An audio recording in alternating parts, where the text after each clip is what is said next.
Setelah dipilih menjadi orang nomor 1 di TNI AD, Maijen Ahmad Yani dipanggil Presiden Soekarno. Pembicaraan seputar siapa saja perwira yang akan membantu Yani sebagai asisten. Yani menyodorkan satu nama sebagai asisten 1 bidang intelijen, yakni Donald Ishak Panjaitan.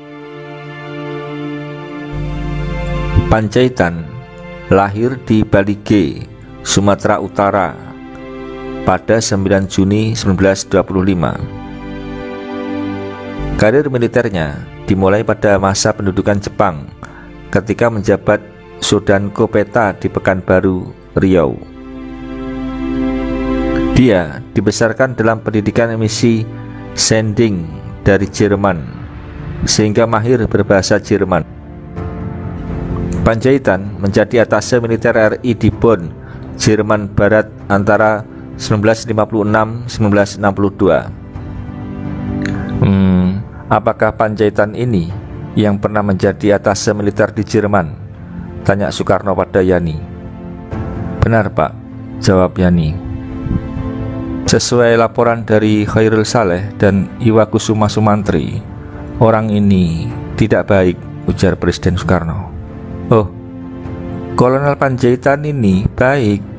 Sebenarnya dia lebih cocok menjadi pendeta. Selama bertugas di Jerman, dia sering berkhotbah di gereja dalam bahasa Jerman, ungkap Yani. Ah, kamu saja yang mengatakan begitu, balas Soekarno tak percaya. Kalau Bapak tidak percaya, panggillah langsung yang bersangkutan.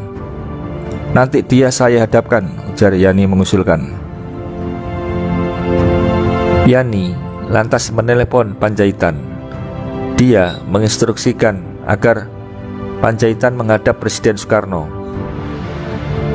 Semalam suami saya gelisah sehingga sulit tidur memikirkan masalah yang hendak dibicarakan di istana esok pagi.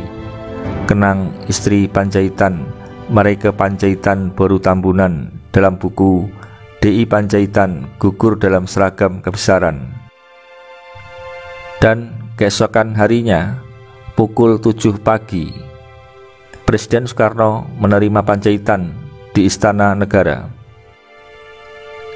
Saya banyak mendapat laporan bahwa Y ada hubungan khusus dengan tokoh-tokoh PRRI Permesta. Soekarno membuka percakapan. Kepada Soekarno, Panjaitan tidak menampik kalau dirinya dekat dengan tokoh PRRI Permesta. Bahkan tak kalah di Bonn, Alex Everett Kawilarang, atase militer RI di Washington, Amerika, pernah menghubungi Panjaitan lewat saluran telepon. Dalam pembicaraannya, AE Kawilarang memberitahu akan meninggalkan posnya dan akan bergabung dengan kelompok pemberontak Permesta di Sulawesi Utara. Namun, menurut pengakuan Mareike, DI Panjaitan malah menasihati Kawilarang agar sebaiknya tetap bertugas di Washington.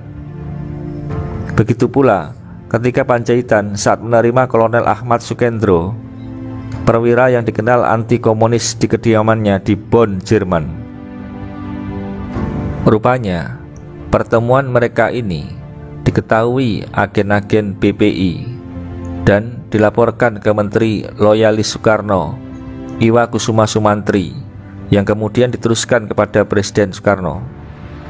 Saya juga mendapat laporan dari Khairul Saleh tentang hal itu, dan katanya Y tidak loyal kepada saya sebagai Presiden, Panglima tertinggi, lanjut Soekarno.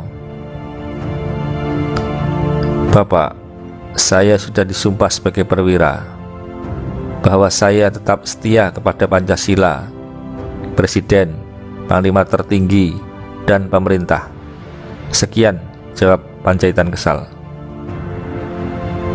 Kalau demikian, kata Soekarno, baik, kembalilah dan melapor pada Yani. Seraya menghormat, Panjaitan melapor dan minta diri. Pada 21 Juli 1962, Letnan Jenderal Ahmad Yani kemudian dilantik menjadi Menteri Panglima Angkatan Darat. Beberapa hari sesudahnya, Kolonel Pandjaitan pun dilantik dan pangkatnya dinaikkan menjadi Brigadir Jenderal. Namun jabatannya bukan sebagai asisten 1 bidang intelijen sebagaimana rencana semula, tapi ditetapkan sebagai asisten 4 yang membidangi logistik. Tampaknya keberatan Presiden Soekarno menjadi dasar pertimbangan. Pandjaitan menjadi pembantu Yani yang berperan dalam menghalau pengaruh komunis. Pada pertengahan 1965, Pandjaitan membongkar aksi penyelundupan dari kapal berbendera RRC di Pelabuhan Tanjung Priok, Jakarta. Kapal-kapal itu diduga mengangkut senjata bersamaan dengan bahan bangunan yang akan digunakan untuk proyek CONEVO, Conference of New Emerging Force. Menurut Henry Gerken, orang Jerman yang pernah mengenal baik Pandjaitan di Bonn, mengungkapkan bahwa Pandjaitan sebenarnya bukanlah orang yang anti-komunis fanatik. Hanya saja dia mencoba untuk melakukan upaya apapun agar Soekarno tidak bergerak lebih merapat ke kiri, tutur ekspatriat asal Jerman yang pernah tinggal di Indonesia selama 18 tahun.